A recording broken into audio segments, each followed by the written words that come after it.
Assalamualaikum warahmatullahi wabarakatuh. Semangat pagi teman-teman. Hari ini kita akan bahas Demas yang sudah kasih informasi ya, clue pertama mengenai marketing sales. Nah, nanti sekalian kita estimasikan sebelum laporan keuangannya muncul. Jadi nanti kalau laporan keuangannya muncul kita sudah bisa paling tidak sudah curi start gitu ya. Nah, siapa itu Demas? Jadi yang baru tahu saham, baru tahu belum kenal misalnya Demas. Nah, ini Demas itu adalah salah satu perusahaan yang menyediakan tanah, jadi jualannya tanah, kawasan industri. Nah, namanya PT Pura Delta Lestari. Jadi permintaannya dari industrial, kemudian dari komersial, juga dari residensial. Nah, diputar tiga ini aja. Ada hotel, ada kayak gitu-gitu. Tapi yang paling gede adalah jualan kawasan. Letaknya ada di Cikarang, di Bekasi. Nah, pelanggannya ada AHM, ya Suzuki, AHM itu Astra Honda Motor.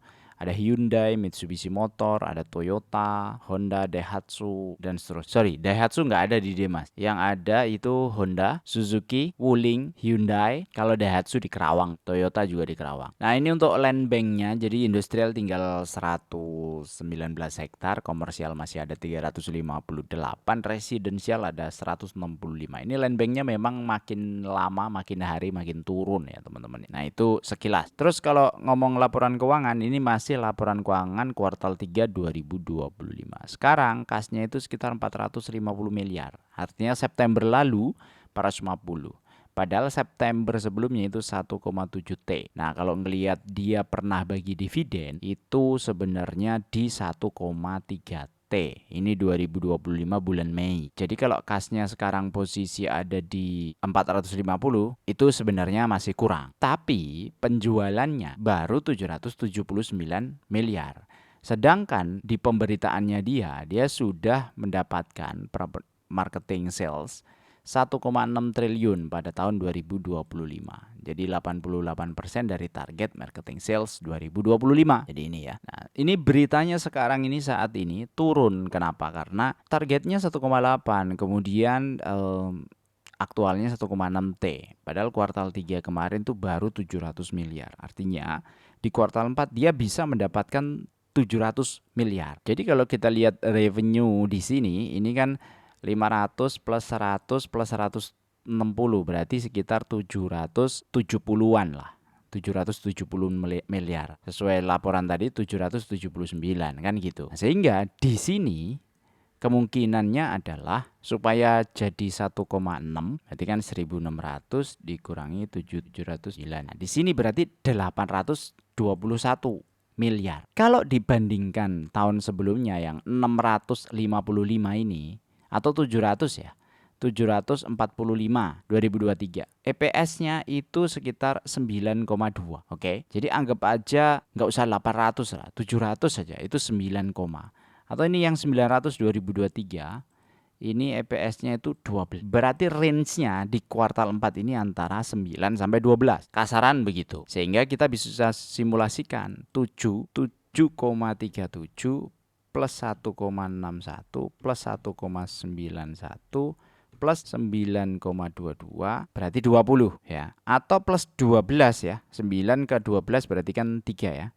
Plus 23. Antara 20 sampai 23. Nah, berapa nilai asumsinya kalau 20 sampai 23 ya kan, ini 20 sampai 20. Nah, itu dia 12 sampai 15%. Disclaimer on ya, 13 sampai 15%. Nah, kalau tadi saya estimasi ini worst case 18. Kalau 18 dia punya payout ratio 90%, maka potensi dividennya dia itu 7. Di mana harga sekarang 136 ini itu sekitar 12,2%.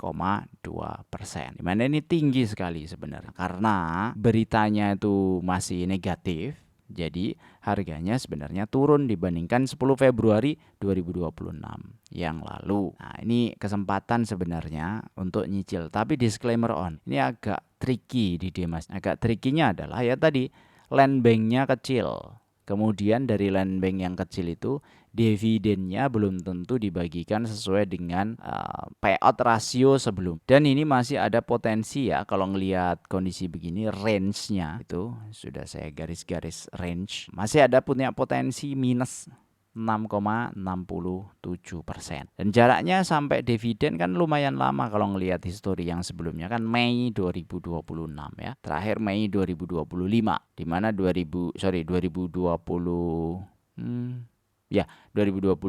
ya untuk laporan 2024. Nah, sedangkan yang 2025 kita belum dapat ya mungkin nanti di Mei. Sekarang kan masih Februari, Maret, April, Mei. Masih 3 bulan. Jadi masih lama banget. Biasanya kalau posisi 3 bulan begini kalau ngelihat tahun sebelumnya kan turun nih, turun. Turun.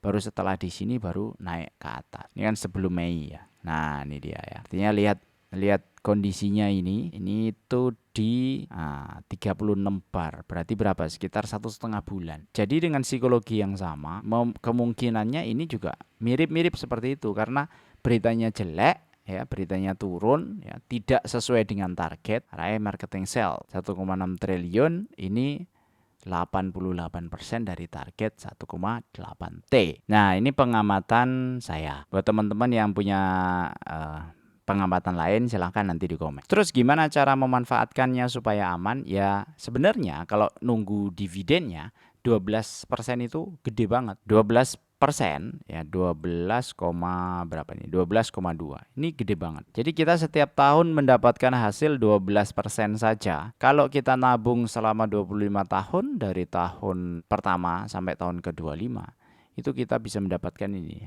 41,1 juta per bulan atau capital kita jadi 4 miliar, kemudian dividen diterima 1 tahun 493 juta dibagi 12 berarti 41 juta. Ini cukup. Terus siapa saja yang memiliki saham Demas shareholder? Nah, kalau dilihat ini ada PT Sumber Arus Mulia ini 57%. Jadi kalau kita lihat di sini ya, misal di Stockbit kan ada Sumber Arus Mulia 57%, Sojit 25%, masyarakat 17%. Nah, ini cuma disebutin masyarakat 17 gitu. Di masyarakat ini sebenarnya ada pemilik-pemilik yang lain. Nah, contohnya adalah ini Phil Investment Management Singapore Holding per tanggal 30 ya, bulan 12. Ini berarti nambah kepemilikan. Dia punya 160 juta. Ya, dia punya 0,33%. Nah, kemarin kan Bursa Efek pengen membuka siapa-siapa saja yang punya kepemilikan di atas 1% gitu kan. Nah, kayak gini-gini yang 0,33, 0,24 ya tetap aja nggak akan kebuka. Atau 0,9 nggak akan kebuka. Nah, dia memiliki 1,3 juta dolar, berarti sekitar berapa ini? 21 miliar ya. 21 miliar. Ini Phil Investment. Kemudian ada Dimensional Fund, North Bank, ini ada penurunan, share-nya dia turun 75%, artinya jualan.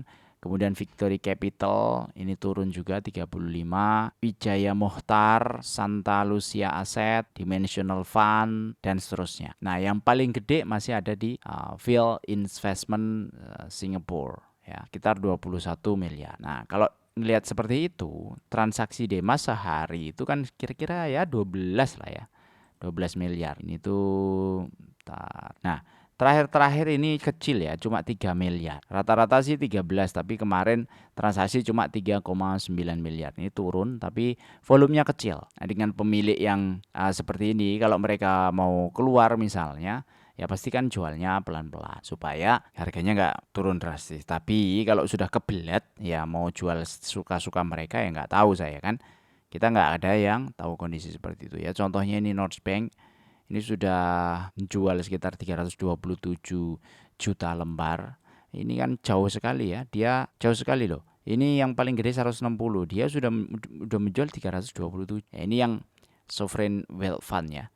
Ini yang membuat kita pun ya, di Demas itu juga mikir-mikir. Karena ini lihat nih, merah-merah semua. Asing ini jualan terus. Bahkan pas waktu naik tinggi itu asing sampai hari ini asingnya. Artinya ini kondisinya kalau seperti ini ya pegangnya mesti hati-hati. Kalau mereka sudah jualan kan ada sesuatu yang kita mungkin belum tahu ya, kita nggak tahu dan mereka sudah mendecision atau sudah memutuskan seperti itu. Tapi memang ini peluangnya ada. Kalau lihat FOMO-nya retail di Indonesia berdasarkan histori sebelumnya. Ya, history ini, langsung kayak lilin ini, bup, naik, langsung jebret, naik ke atas. Itu aja dari saya, semoga bermanfaat. Kalau ada request-request lain, silahkan komen. Semoga nanti bisa dipenuhi ya. Assalamualaikum warahmatullahi wabarakatuh.